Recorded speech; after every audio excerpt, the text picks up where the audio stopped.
bom dia, boa tarde, boa noite. Como eu digo sempre, nós nunca sabemos a que horas nós vamos ser assistidos. O Observatório da Mulher está aqui de volta hoje com duas convidadas super especiais. A Júlia Molina, que é do Serviço de Apoio Jurídico da Bahia, e ela realiza assessoria jurídica no Núcleo Fundiário do Instituto Brasileiro de Direito Urbanístico e é integrante da comissão organizadora do congresso do qual nós vamos falar hoje. E a Dulce Maria Pereira é arquiteta, urbanista, professora e pesquisadora da Universidade Federal de Ouro Preto, coordenadora do Laboratório de Educação Ambiental e Pesquisa do Departamento de Gestão Pública e do Departamento de Engenharia de Produção. E ela teve em, não sei bem se uma ou duas mesas deste congresso do qual nós vamos falar, né?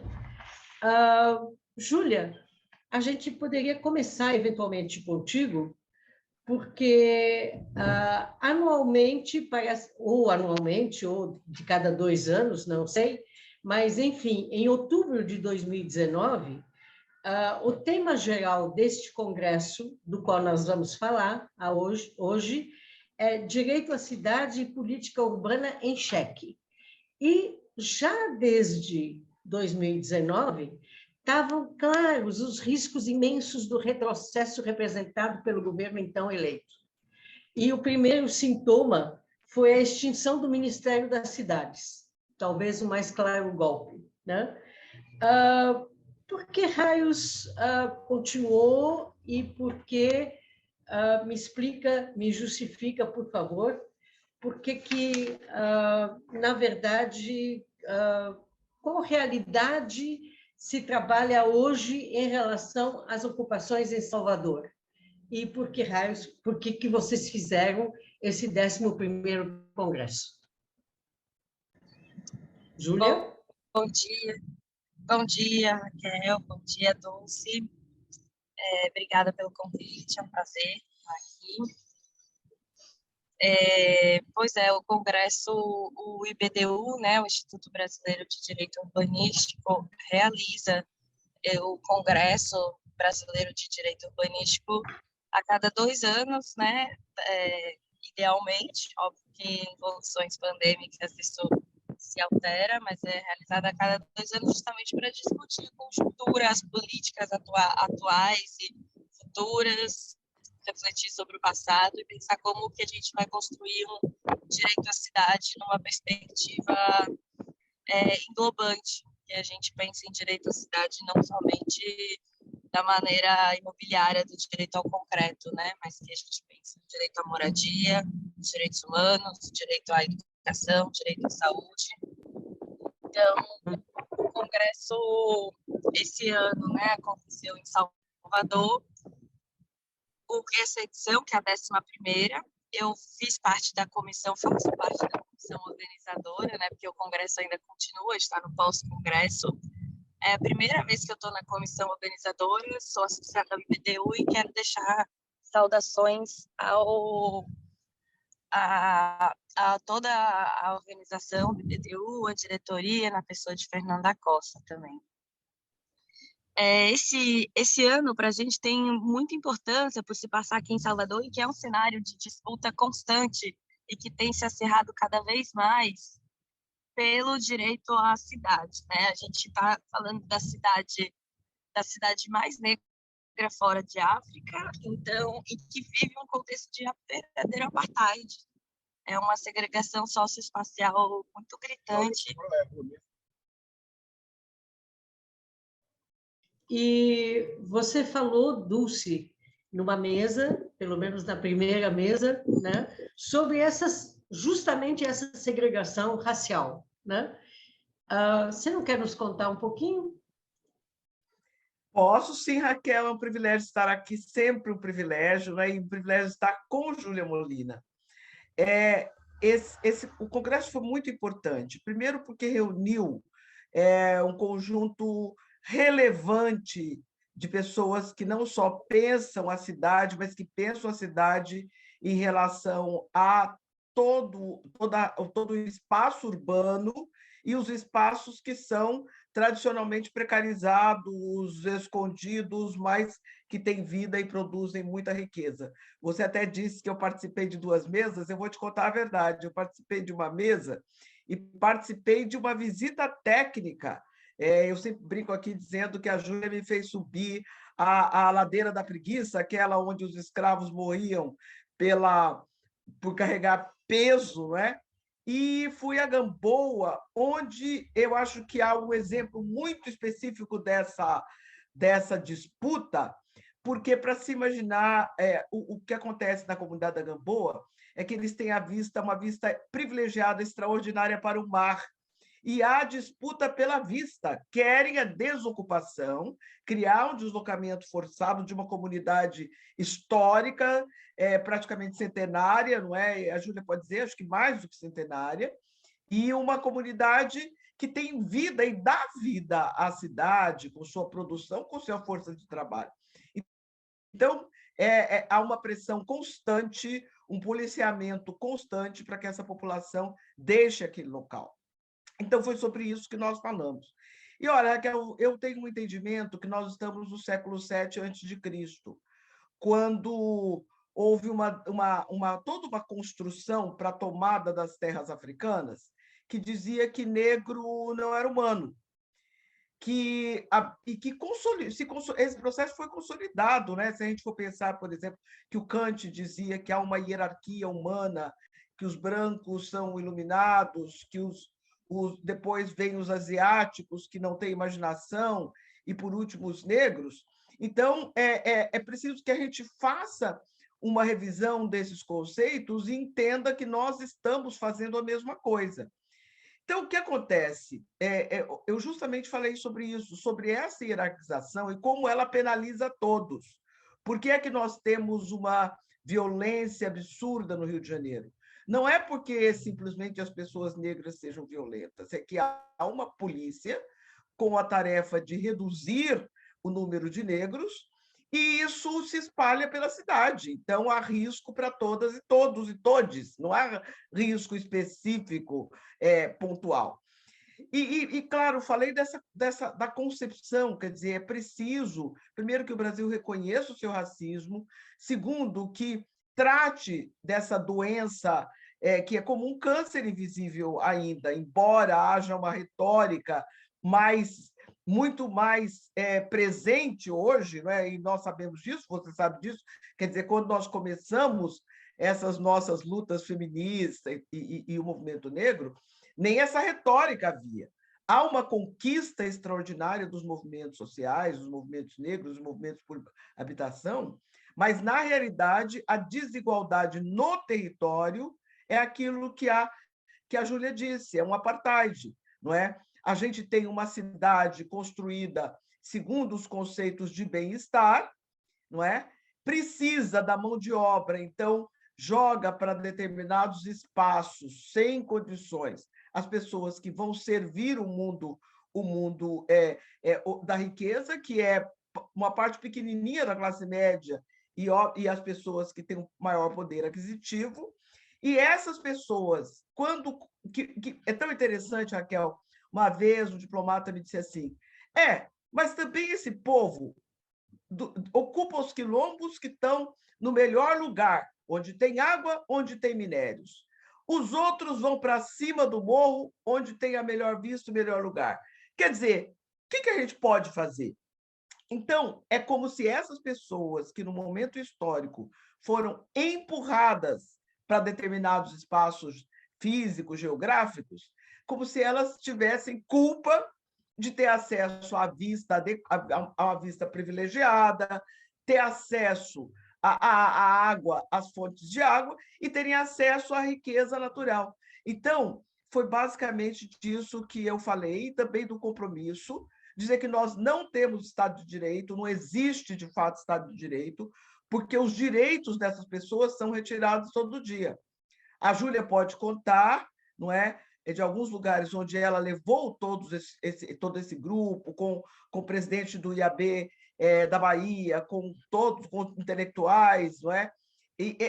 Para conhecer regiões onde simplesmente há uma permanente retirada de direitos. Quer dizer, para você imaginar, propõe-se a retirada em um bairro histórico de Salvador das pessoas, porque um shopping quer construir o seu galpão para estacionamento dos caminhões.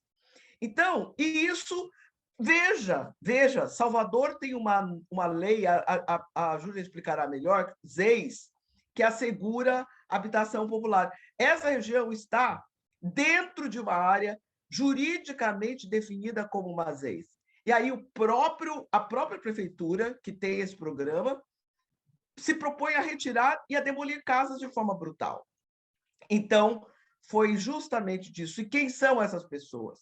Quem são as pessoas que morrem em Pernambuco? Quem são as pessoas atingidas por barragem e que não têm reparação? São mulheres, são negros, são indígenas. Perfeito. Júlia, como é que o poder público responde a essa realidade? E fale um pouquinho sobre as leis também, por favor. Então, acho que, pegando o gancho do que Dulce estava trazendo aqui, em Salvador, esse contexto, assim, a gente tem exatamente nomes, personagens que estão atuando no território como no Brasil todo. E, atualmente, o que o IBDU tem se debruçado, e o Congresso tratou muito, e outros grupos aqui de assessoria, né, como eu faço parte do SAJU, e professores que atuam na área, é justamente olhar para quem são esses atores. Os movimentos sociais aqui de Salvador, Salvador tem uma área central, muito conhecida, uma área do litoral da Costa Atlântica, muito conhecida pelos turistas, né, que vai da Barra, do Porto da Barra, a Itapuã, mas também tem 40 quilômetros de extensão de subúrbio da cidade, que não consta, inclusive nos mapas turísticos, quando a gente olha para Salvador, é uma parte da cidade que fica escondida. E o processo a gente já sabe qual é. A população e as comunidades do centro de Salvador vão sendo continuamente expulsas do centro para as periferias, como nas outras capitais, como nas outras cidades também, né, do Brasil. Aqui, especificamente, tem alguns pontos latentes no momento em relação às leis, e que preocupam muito, né? E que são, obviamente, fruto, se hoje as leis estão aí, elas são fruto de uma luta histórica dos movimentos que foram construindo isso, e movimentos, e assessorias, e alguns acadêmicos também, e hoje é um instrumento que está positivado na nossa lei. As leis são as zonas especiais de interesse social. É um instrumento de política urbana que surge com o Estatuto da Cidade. O Estatuto da Cidade é uma lei complementar e ele vem para efetivar o direito constitucional do direito à cidade, o direito à moradia, sobretudo, que é um direito constitucional. Por sua vez, o Estatuto da Cidade é a lei que vai efetivar isso, dar um pouco de operacionalidade para isso, e dentro do Estatuto da Cidade existem muitos instrumentos, e um deles é as leis.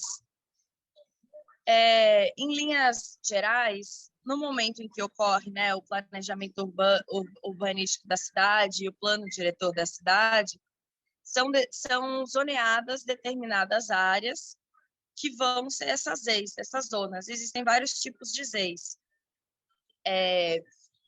Essas áreas, a priori, a sua principal função ali é que seja garantido o direito à moradia e à regularização fundiária nessas áreas, para que se garanta a consolidação das comunidades, das populações que já estão ali nessas leis, né?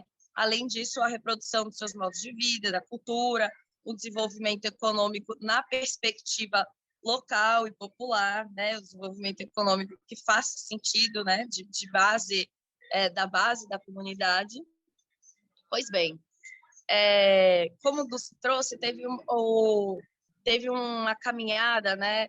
E eu poderia falar uma visita, mas foi mais do que uma visita, né? Foram trocas que foram feitas em diversos territórios do centro de Salvador, que ocorreu semana passada como uma atividade contínua ao Congresso. Foi uma atividade organizada, né? Um convite feito pelos movimentos de Salvador, do centro, que formam a articulação dos movimentos e comunidades do centro de Salvador, que era levar o pessoal que estava aqui para o Congresso e outros apoiadores, estudiosos e companheiros também de movimentos que estavam aqui na cidade para conhecer essa realidade daqui. E um dos territórios dois desses territórios que a gente passou são duas ex. As ex da Gamboa, que Dulce comentou agora, uma comunidade tradicional de pescadores, que hoje está sendo esmagada pela especulação imobiliária. Né? De um lado, o interesse em expandir uma marina para iates, que é voltada para um público da elite de Salvador, e os prédios também, que vão cada vez esmagando mais. Porque essa ex está num local, a comunidade da Gamboa está historicamente num local que é lindo, que é aos pés da Baía de Todos os Santos, né? Virada para o mar. E o que a gente vê é o quê? Que o direito à paisagem, o direito à beleza, o direito ao lazer, o direito ao verde, é um direito que vai sendo expropriado, retirado das comunidades tradicionais, da população negra daqui de Salvador e da população pobre. Outras ex foi as ex do Tororó, que atualmente é um caso de extrema urgência e é um caso paradigmático, que a gente teme pelo precedente que se abre nesse caso, porque é uma ex que fica no centro de Salvador, ao lado da Estação Lapa, que é o principal terminal de ônibus de Salvador. Então, é uma vez que está no coração da cidade, com acesso a todos os serviços da cidade, serviços públicos, prédios institucionais. Então, a gente tem ali uma comunidade usufruindo do seu direito à cidade. A maior parte deles são vendedores que usufruem do comércio central ali da cidade e que hoje é ameaçada por um projeto de um shopping center de iniciativa privada. Então, é realmente chocante. Quando a gente fala, parece até... chega a ser... parece até estereotipado, de tão absurdo um shopping center ser construído no lugar das casas das pessoas que já moram lá há mais de década, uma comunidade consolidada. E o fruto dessa operação toda, o fruto não, né? O que deu origem a essa operação toda foi uma concessão. Então, o município de Salvador, a prefeitura, enquanto ente, é a mesma pessoa que no seu plano diretor coloca o Tororó enquanto ex, portanto, uma área que deve ser voltada à moradia, priorizada a sua regularização fundiária, é o mesmo que também concede a área para a iniciativa privada, que foi concedida em 2015, e depois da comunidade já ser uma ex, entra com uma reintegração de posse, uma ação contra a sua própria ex para expulsar os seus próprios moradores, os seus cidadãos dali, para que seja construídas obras de um shopping, e especificamente sobre a comunidade, a área que seria as garagens dos caminhões, em um processo em que tiram-se casas de ex para que seja feito carga e descarga de caminhões para um shopping. Isso é um caso paradigmático que ganhou uma repercussão nacional. O Tororó resiste há mais de 5 anos, né? O processo de reintegração é de 2017, e as comunidades, evidentemente, nem todos os moradores ainda estão no território, porque é um processo violento ao mesmo tempo. Você resistir nesse momento não é fácil, a escolha de sair ou não, né, do território, estar ou não nesse momento de conflito, cabe a cada família. Mas o Tororó resiste. Recentemente, há 2 semanas atrás, teve uma audiência pública promovida pelo Ministério Público daqui, né, pela primeira Promotoria de Justiça, de Urbanismo e Meio Ambiente. Foi conduzida pela promotora Hortência Pinho, e muito bem conduzida, em que questionou-se, então, o município e também a Nova Lapa, que é essa empresa, né, que pretende construir o shopping, o porquê desse projeto, qual é a viabilidade desse projeto e quais são os impactos para a vizinhança. Porque, para além das casas que vão ser derrubadas e as que já foram derrubadas, e hoje o Tororó está num contexto assim, que parece que passou, como o Dulce vai poder, acho que, falar muito melhor, parece que caiu uma bomba de uma guerra lá. O Tororó está sobre ruínas, porque a prefeitura passa, né, chega demolindo algumas casas e não limpa o seu terreno, deixa ali todos os entulhos. Justamente é um terror psicológico que é exercido ali. E tem a vizinhança do restante da comunidade que vai permanecer ali, que pretende permanecer, mas vai subir um paredão de 15 metros de um shopping center. Então, é nesse contexto, assim, é um processo que, por mais que o caso do Tororó seja relativamente recente, paradigmático, é um processo que, na verdade, ele é histórico. A população está sendo expulsa do seu território e qual é a opção, né? Pelos valores de indenização ou pelas outras opções, para onde ela vai? Ela vai para o subúrbio de Salvador, onde o acesso ao direito à cidade ainda está extremamente precarizado, o transporte, o acesso à saúde e à educação. E essa expulsão para que continue o processo de elitização do centro de Salvador. Foi sobre isso e muitos outros assuntos, inclusive, que o Congresso debateu, né, nessa semana que passou. Dulce, você quer falar um pouco a respeito mais disso? Olha, eu quero falar um pouco disso, porque isso está ligado a todo o processo, porque é o mesmo. Eu volto ao século VII, quando o que se pratica é ecocídio, elimina-se a possibilidade de viver num ambiente. Não é? É lindo o Tororó. O Tororó poderia ser uma área turística extraordinária, com um comércio interessante, com pessoas que contam histórias lindíssimas, não é? Organizado. É isso que acontece no caso da Bahia, estou falando do caso da Bahia, a ocupação pela Marinha de vários quilombos. Imagine você, a Marinha fechar o acesso, por exemplo, do quilombo de Rio dos Macacos, impedindo que esses negros continuem a circular por lá, eles que estão lá também há séculos, é um quilombo, que contamina ou grupos que são levados, grupos econômicos, que contaminam o mangue de outros quilombos, que contaminam a área de coleta de mariscos. Só que isso não acontece só lá, e foi discutido justamente essa questão, quer dizer, da tomada de territórios em várias partes do país. Veja o que ocorreu com as enchentes do Rio de Janeiro. Não faz sentido o poder público dizer que não sabia, não é, daquele possível, do risco e do desmoronamento. E eu volto a dizer uma coisa, Raquel, que eu sempre digo: o Brasil tem uma engenharia robusta, é vergonhoso para o Brasil não se ter condições de criar segurança, seja em morros, seja em áreas marítimas, onde for. A gente tem uma engenharia que, para quem interessa, ela funciona. Para quem não interessa, é necroengenharia. Então, olha, e pensa no caso do Tororó, há um número enorme de mães solo.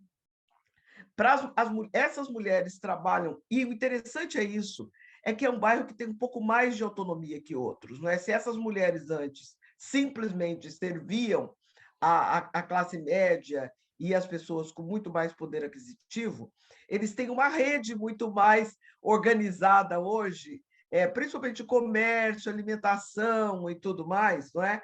Que dá uma certa autonomia a esse coletivo. Então, é uma perversidade muito grande, e ela acontece em todo o país. É igual a retirada das pessoas em Belo Monte, quer dizer, você desarticula a comunidade, e o processo é o mesmo. Fazem uma cooptação de algumas pessoas, ocupam o território de forma agressiva, com métodos técnicos, com tratores, seja o que for, não é, para fazer com que as pessoas tenham medo de continuar nos lugares, ou mesmo, como é no caso de Rio dos Macacos, eliminam as lideranças, não é? Acusam as lideranças e eliminam simplesmente. As pessoas simplesmente morrem, não é? Então, quem são essas pessoas? Quem são essas pessoas? Como nos morros do Rio de Janeiro. São lugares lindos para se viver, e, obviamente, essa necroengenharia aplicada, a falta de saneamento, não será a mesma se, e a gente sabe, espera que nunca, não é, as pessoas com maior poder aquisitivo ocuparem o espaço. Então, essa é a realidade. E num Estado... eu digo para você que é nazifascista porque ele usa técnicas do nazismo e técnicas do fascismo. Eu acho que não dá, principalmente quando a gente fala, e aí eu vou um pouco para os atingidos por barragem, que também são pessoas que vivem às margens dos rios de forma numa relação muito produtiva e harmônica com a natureza, quando são submetidos a contaminações, como também acontece no Alto do Tororó, com quilombos, né? Quando contaminam o mangue, por exemplo, isso é muito parecido com o que fazia Hitler. Quer dizer, o que ele usava? Usava essas substâncias químicas para contaminar as pessoas e até para ver até onde esse povo aguenta. Até onde esse povo aguenta, não é? E a resistência das pessoas cria um furor que o Estado, conivente com a especulação imobiliária, com as mineradoras, não é? E que serve, subserviente, e que pratica a todo momento a retirada de direitos, então o Estado é agente desses interesses. Portanto, o Estado que pratica o feminicídio, pratica o ecocídio, pratica os homicídios, não é? E a retirada total de direitos, porque esses direitos estão assegurados pela Constituição brasileira. Você não quer falar mais um pouquinho sobre como é que é possível entender hoje, criticamente, essa desordem urbana e rural? Eu sei que você falou disso também. Raquel, exatamente. Por quê? Porque há uma disputa por território. Lembra, a gente tem o nosso subsolo legislado pelo Estado. Se você tem um Estado subserviente aos poderes de exploração, não é a mineração, não é principalmente, e mesmo a indústria dos fertilizantes, porque precisa desses minerais, não é? A indústria do agronegócio, que justifica, inclusive, a utilização do subsolo para retirada dos elementos necessários para fertilizante, para agilizar a produção e criar uma produção artificial de alimentos e tudo mais. Então, a gente tem essa questão. O subsolo brasileiro foi entregue totalmente aos poderes que atuam sobre o Estado. E a gente não tem um Estado soberano. Por outro lado, a superfície, a gente também não tem direito de superfície. O direito de superfície é um direito que está, obviamente, assegurado na Constituição. Mas o direito de superfície quer dizer de utilizar os espaços para produção, para viver, para se divertir, para realizar os seus processos culturais, o direito de ir e vir, não estão assegurados. E eu diria que a própria academia, as pessoas os movimentos sociais, muitas vezes pensam de forma pontual e não estão fazendo o vínculo necessário ou a análise necessária do que acontece em todo o território nacional. E nós vimos que não é pontual também esse tipo de ocupação, que há um planejamento estratégico dessa ocupação. Se a gente viu quem são as empresas, quais são as empresas, o vínculo entre as corporações e as construtoras, não é? Vínculo entre a especulação imobiliária. E a classe média se pensa fora disso, por enquanto. De certa forma, porque quando os preços começam a subir, as pessoas que estão mais precarizadas vivem a fome. E as pessoas, e a classe média, que também é classe trabalhadora, e que esquece disso, não é? Passa a viver as restrições desses processos. No entanto, não consegue construir solidariedade política e não consegue entender a sua própria fragilidade. O racismo, o machismo, o patriarcado é perverso com a classe média, mas a classe média não enxerga isso porque usufrui de alguns pequenos privilégios. Pequenos privilégios. Não é? Eu sempre brinco dizendo, olha a qualidade da nossa máquina de lavar, olha o liquidificador que quebra depois de um ano, não é? Olha o preço da conta de luz, olha o preço da gasolina. Então, essa falta de percepção, inclusive das estratégias de ocupação do espaço, leva a gente a essas realidades com a indiferença de grupos sociais que poderiam fazer grande diferença. Se as pessoas, se a classe média, por exemplo, nós estamos falando especificamente de Salvador, porque houve o congresso lá, mas a gente pode dizer em relação a toda a área, todas as cidades onde há desmoronamento. Onde é que a classe média se engaja e se envolve com esse tipo de processo? Aqui nessa região maravilhosa que eu vivo, porque são áreas históricas que favorecem o turismo. Por que é que, por exemplo, em Ouro Preto, se há um desmoronamento, os intelectuais e a classe média são engajados no processo, fazem suas críticas e demandam a recuperação adequada do lugar? Porque vivem do turismo ou porque têm uma visão da necessidade de usufruir do belo do espaço. E por que esse sentimento, esse tipo de atitude, não acontece no Rio de Janeiro ou em Recife?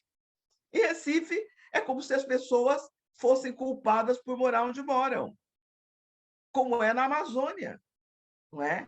Então, essa falta de compreensão, a incompreensão do nexo da ocupação territorial, a percepção do que isso significa em termos de perda de soberania também, porque o Brasil é um país que perde soberania todos os dias, não é? Quando o território indígena é invadido, a gente está perdendo soberania, a gente está perdendo poder sobre um território que é um território preservado e importante em todo o processo da crise climática, por exemplo. Mas muito mais do que isso, por sua cultura, por sua riqueza, por sua sabedoria, por sua capacidade de lidar com o ambiente, não é? A gente perde o conhecimento. Então, eu acho que é um pouco, sabe, esse eu diria que é um diagnóstico superficial que eu faço hoje. Uhum. Júlia, você não quer falar qual é a realidade dos quilombos, por exemplo, em Salvador? E na Bahia, né? Porque a Júlia entende muito na Bahia, de um modo geral. Claro. Olha, Raquel, falar sobre qual é a realidade dos quilombos, eu vou ficar devendo, porque aí eu teria que estar falando do local do quilombo mesmo, né? Mas eu vou trazer um pouco a perspectiva, né, principalmente do local que a gente fala como corpo técnico que assessora e das vivências, né, do que a gente vem acompanhando, porque cada quilombo é um quilombo, né, é único, querendo ou não, a gente tem que lembrar que é uma vitória a gente estar falando em quilombos, né, e ter esse termo inclusive positivado na Constituição, mas é um termo, né, e é um termo que vem de fora, então eu não tenho como falar enquanto, evidentemente, uma pessoa quilombola, mas o que a gente acompanha no processo, né, de assessoria jurídica e de assessoria ambiental, quanto bióloga também, não só os quilombos, né, mas aqui eu estou falando de uma diversidade de comunidades tradicionais da Bahia, né, comunidades tradicionais de pescadores, marisqueiras. Aqui também na Bahia a gente tem as comunidades de fundo e feixe de pasto, que é extremamente característico daqui, né, do interior da Bahia, e outras. Como o Dulce trouxe, a gente está discutindo território, acesso à terra. E o processo que começou lá atrás, com a lei de terras, quando não se permitiu que a população negra tivesse acesso à terra, ele continua, é um processo, é uma agenda política, né? Então, ela está acontecendo atualmente. E a gente olha para... A gente tem casos que despontam emblematicamente, alguns, como o Dulce trouxe, que a classe média, inclusive, se atenta mais, outros não, mas faz parte de toda uma agenda contínua e política. Enquanto a gente está falando aqui, eu vou trazer alguns casos, com certeza tem muitos outros em que eu não estou sabendo deles, e muitos outros processos extremamente violentos, porque muitas comunidades, inclusive, que ainda nem passaram por esse processo de certificação enquanto comunidade quilombola, né?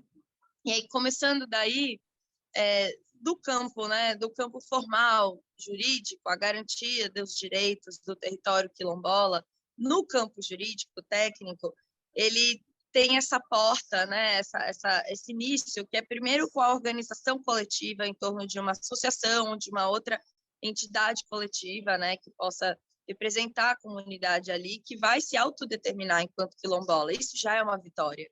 Quando a gente teve o nosso decreto 4887, que regularizava, né, trazia a regularização de como seria feito esse processo de demarcação do território quilombola, logo que o decreto foi publicado, teve uma ação direta de inconstitucionalidade que foi, né, movida pelo Partido dos Democratas, alegando que, entre outras alegações, mas de que a autodeterminação seria inconstitucional, seria ilegal. Olha só que absurdo.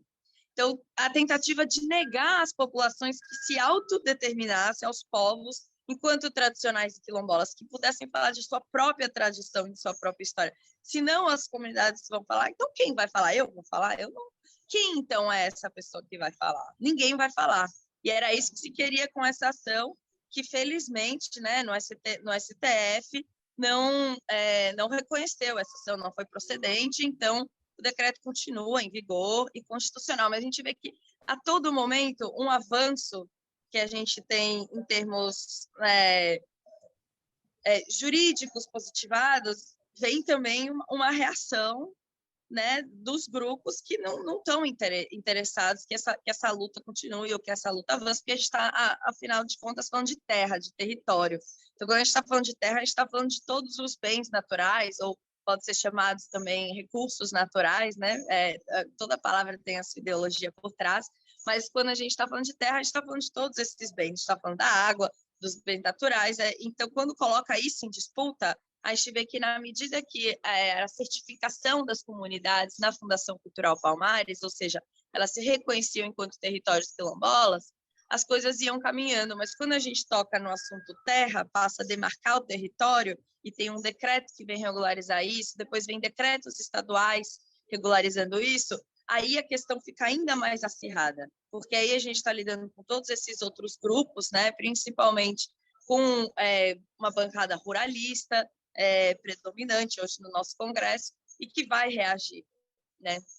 Aqui na Bahia, em especial aqui próximo a Salvador, a gente tem os quilombos, muitos quilombos, né? Na verdade, muitos quilombos urbanos, inclusive, que é algo que é reconhecido formalmente também, né, pela Fundação Cultural Palmares, mas que a gente ainda sente uma certa resistência, até do judiciário, às vezes um pouco refratário, a reconhecer o que é um quilombo urbano, assim como às vezes é muito resistente a entender que a gente tem povos indígenas no contexto urbano também, né? O que é extremamente racista, não reconhecer, né? Achar que o quilombo tem que estar lá no meio rural e de uma forma muitas vezes romantizada ou estereotipada pela mente, né, do branco, que cria esse imaginário. Da mesma forma acontece com os povos indígenas também, com esse imaginário do bom selvagem. Então, que um povo indígena, aldeia indígena, como São Paulo a gente tem no Pico de Araguá, que é extremamente emblemático, não poderia, né, ser reconhecido assim. Não passa a explicação para isso, é um racismo mesmo no imaginário, né, em que esse racismo está presente no judiciário. Então, a gente tem aqui esses quilombos, muitos quilombos urbanos e quilombos, que é o que eu gostaria de tratar aqui, para fazer uma conexão com o que Dulce estava trazendo, quilombos que estão na Ilha de Maré, em todo um pedaço aqui, que é a Baía de Aratu. A Baía de Aratu é uma sub-baía da Baía de Todos os Santos. É como a gente tem a Baía de Todos os Santos, que forma uma barriga, e aí a Baía de Aratu forma o buraco do umbigo dessa barriga, e é mais uma outra barriga aqui, Timar, em Salvador. Na Baía de Aratu, a partir da década de 70, existem uma série de quilombos ali no entorno. É a Bahia que ela, de um lado, conversa com Salvador, do outro lado, com o Recôncavo Baiano, com Santo Amaro, que é terra de Caetano, né? Maragogipe está ali perto, e tem a Ilha de Maré também ali. Essa ilha está exatamente no miolo disso tudo. E o território, evidentemente, ocupado tradicionalmente há séculos, né? E são quilombos certificados, já passaram por esse processo de formalidade.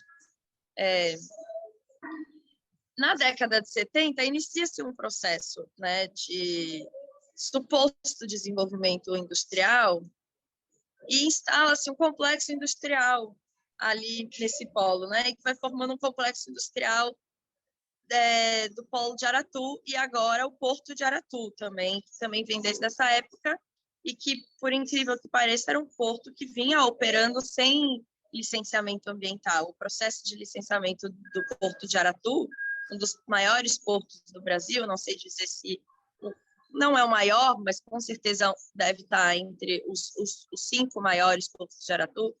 Ele operava até hoje, principalmente granéis, produtos líquidos e gasosos e químicos, assim, produtos de extrema periculosidade, sem um processo de licenciamento ambiental.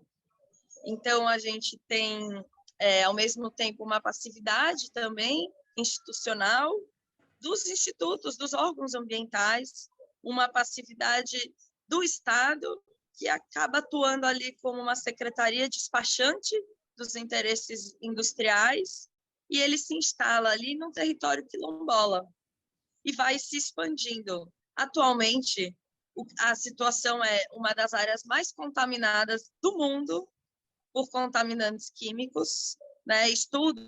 Muitos estudos estão sendo feitos lá, muitos ainda por se fazer também, e muitos estudos que revelam uma contaminação química altíssima na população, porque são contaminantes químicos que se acumulam, né, no mar, se acumulam na água, se acumulam nos animais e vão bioacumulando ao longo da cadeia alimentar, e são populações que a fonte proteica, a alimentação ali nas populações, nos pescadores marisqueiros, é o marisco, o peixe, durante toda a vida.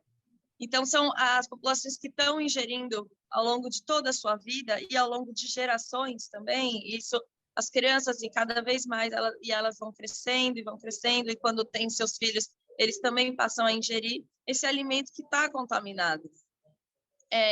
E é algo que tem um nome que foi dado formalmente a isso, que é um processo de racismo ambiental.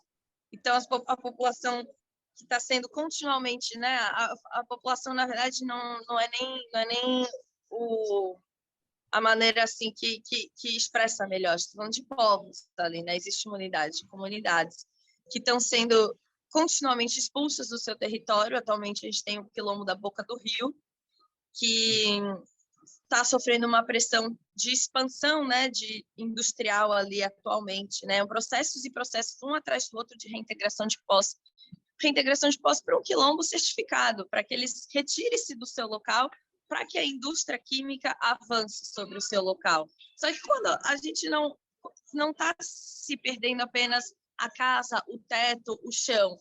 Quando a gente está falando de território, a gente está falando da cultura, a gente está falando de um laço ancestral, perde-se todo o modo de vida. Então, é um etnocídio junto com o genocídio que acontece ali.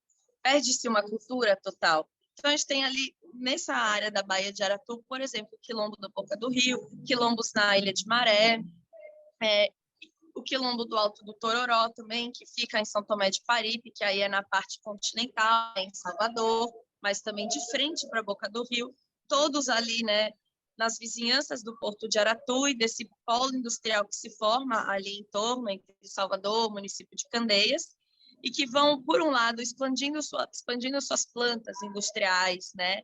E nesse processo, seja administrativamente, seja judicialmente, tentando expulsar os quilombos. Então, o Boca do Rio sofreu um processo administrativo também, pela via administrativa, para que fosse expulso agora uma reintegração de posse. A gente tem um governador que entra com uma ação na justiça, uma DPF, contra uma lei municipal que transforma aquela área em uma área de proteção ambiental, que estava também, enquanto o território não está demarcado, né, demarcado pelo INCRA, pelo processo formal, querendo ou não, aquela área ambiental dava uma certa seguridade de que a planta industrial não ia avançar ali, mas então a gente tem uma empreitada contra isso, são vários modos. E aí retira-se o território, mas dá-se o que se entrega, as externalidades, a parte negativa desse avanço. Então, o que sobra, os poluentes, os resíduos, tudo isso,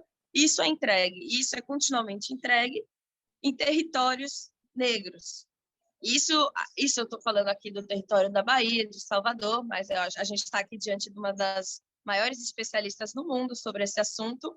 Então, Dulce vai poder, com certeza, aprofundar muito mais isso, mas isso é um processo mundial. A gente tem lixo tóxico, lixo nuclear, aterrado em território indígena nos Estados Unidos, né? A gente tem as plantas industriais também no sul dos Estados Unidos, ali nos territórios, avançando. A gente tem exportação de lixo que até hoje ainda acontece por convênios bilaterais no mundo, né? De lixo tóxico. Então, recebe-se essa externalidade, o lixo, a poluição, arca-se com isso, são territórios, são as zonas de sacrifício que são sacrificadas, e o acesso aos bens naturais também são negados. É uma via dupla de violação de direitos.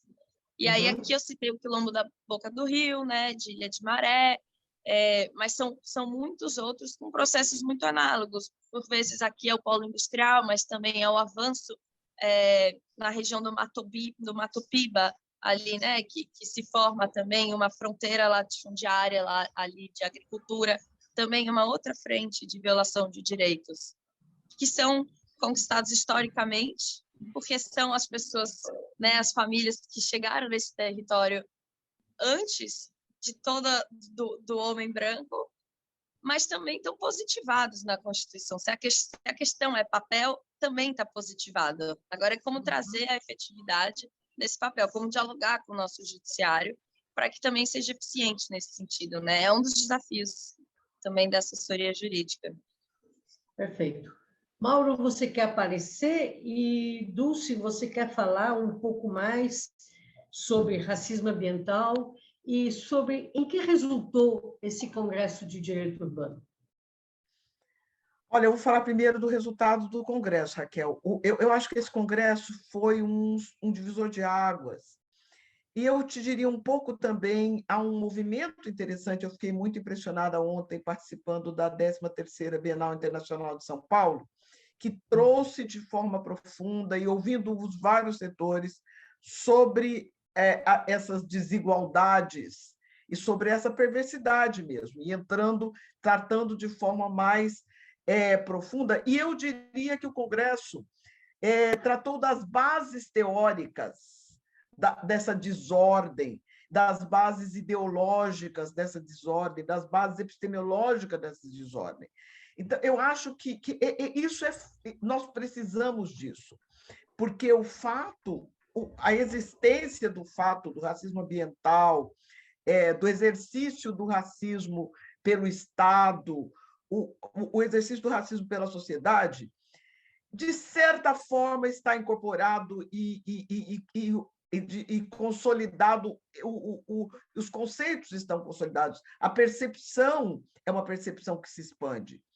Agora, a discussão sobre as estratégias de ocupação desses territórios, a estratégia de genocídio, a estratégia de precarização da vida, não tem sido discutida. E a forma como o Congresso discutiu foi muito séria e muito profunda.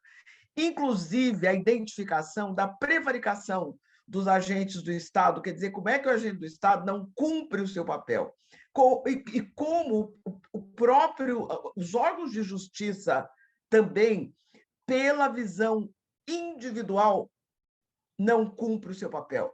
Não basta ter um arcabouço jurídico, não basta ter um conceito, por exemplo, nas instituições de classe, se não houver a formação adequada das pessoas que vão operar, que vão implementar essas diretrizes ou esses conceitos. E aí é a realidade que nós temos. O que e também foi muito discutido, como nós tivemos, por exemplo, a Débora Duprá, não é? Que é eu diria, uma das pessoas mais importantes na aplicação de leis, no conhecimento sobre as leis e tudo mais. E parte das discussões que nós fizemos foi justamente que, como essas instituições também são coordenadas e operadas por pessoas que que tiveram essa mesma formação racista, patriarcal, não há mudança possível a não ser que haja mudança em termos de exercício do poder, que seja de fato, que garanta de fato esses direitos e que tenha a participação cotidiana das pessoas que são aquelas excluídas, porque elas não são vítimas. Essa foi uma outra discussão interessante. Elas são precarizadas, mas elas não se incorporam como vítimas. Elas se incorporam como pessoas que estão na luta pela mudança. E isso é muito importante, porque traz uma criatividade maravilhosa. E as mulheres, quer dizer, a riqueza das mulheres. Quando a gente foi a essa visita técnica, a liderança das mulheres, o conseguir entender cada vitória, sabe? O conseguir entender cada vitória, conseguir entender o ganho de uma ancestralidade que viveu a luta, não é? A forma como, por exemplo, as pessoas contam como foi a organização negra daquela ladeira da preguiça é muito rica, é muito rica. E essa força também, essa foi outra questão interessante. A voz das pessoas que estão nesses lugares de opressão e de precarização, não como voz secundária, mas como voz inteira, participativa e que tem, da mesma forma, no mesmo status que os intelectuais ou que as pessoas que operam os vários sistemas, seja de direito, seja urbanístico e tudo mais. E eu diria que a crítica profunda, uma percepção que, nesse processo, esquerda e direita, com diferença apenas na intenção, acabam por operar da mesma forma nesses territórios. Então, por exemplo, quando a Júlia traz um governador da Bahia, por exemplo, né, um governador de esquerda, do PT, etc., não é? Ou quando traz o discurso de um prefeito, que é um prefeito de direita, não é um prefeito que os interesses, principalmente das corporações, do setor imobiliário, acabam por prevalecer. Isso significa que, se não houver justamente a percepção da interconexão entre esses processos de exclusão, se a gente se não ficar muito bem colocado, inclusive nas plataformas de governo, e essa foi uma discussão muito rica, não é? Que qualquer governo eleito não teria condições ou não terá condições de promover mudanças, a não ser que os setores que estão mobilizados em torno desses temas consigam criar base, consigam criar documentos, consigam criar propostas que alimente, inclusive, o que às vezes é uma boa intenção, mas que não se materializa justamente por pressões outras, pela própria visão de desenvolvimento, por não entender que desenvolvimento se faz com muitos processos e não de uma forma única, não é? Então, isso foi muito rico do Congresso. E aí, eu encerro, inclusive, acho que eu já tentando responder as suas duas questões, mas a centralidade das mulheres, tanto a centralidade no processo de precarização, de massacre, de exclusão, como as mulheres, quando eu fiquei sabendo lá no Tororó que, por exemplo, demoliram a casa, uma casa vizinha e uma casa que são parede, são na mesma parede as duas casas, demoliram uma casa com uma mulher e filha dentro da casa. Então, esse tipo de coisa mostra a perversidade, não é? E a que estão expostas as mulheres. Por outro lado, a centralidade das mulheres na organização social, nas lutas, na conquista, na valorização das conquistas, entendendo que elas levam a outras, e o entendimento sobre essa complexidade no território nacional é fantástico. Fantástico, é muito, muito importante, e eu diria que realmente são as mulheres do fim do mundo que mudam o mundo, sabe? Perfeito.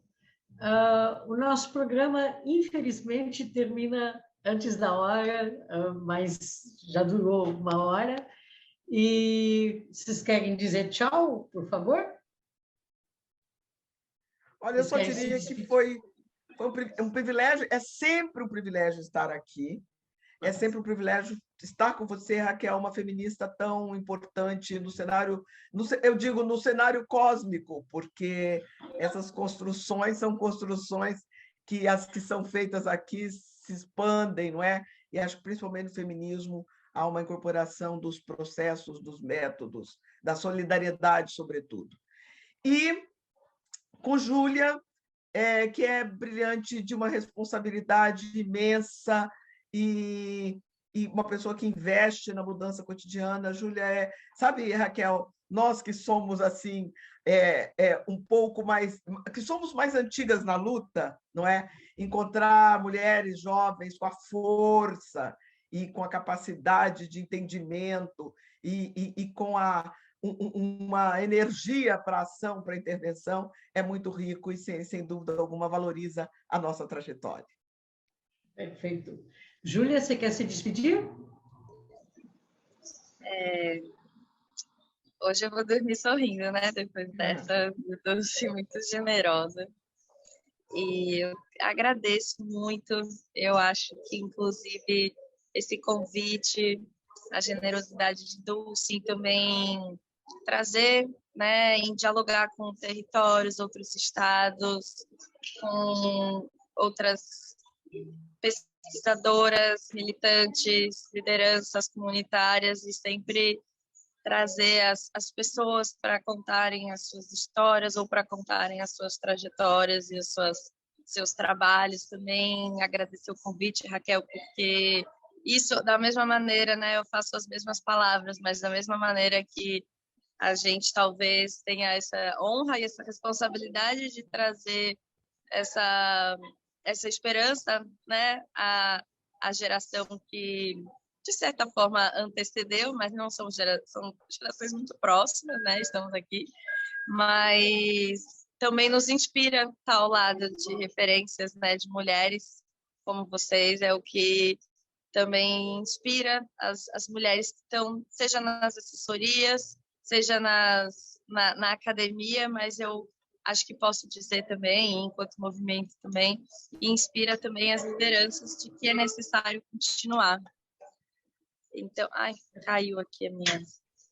Perfeito. Mas muito obrigada, é uma honra que a gente siga na luta, no trabalho, né? E aprendendo e trocando, porque é ao mesmo lado que muitas vezes tem uns debates técnicos, né? E a gente precisa se usar desses instrumentos, mas é uma troca. A gente tem muito mais a aprender nos territórios, com as lideranças, com os movimentos, com as comunidades. Muito obrigada. Eu é que agradeço enormemente a tua presença, Júlia, a tua presença, Dulce, e a presença do Mauro também. E o Observatório da Mulher volta na semana que vem. Tchau. Tchau, tchau.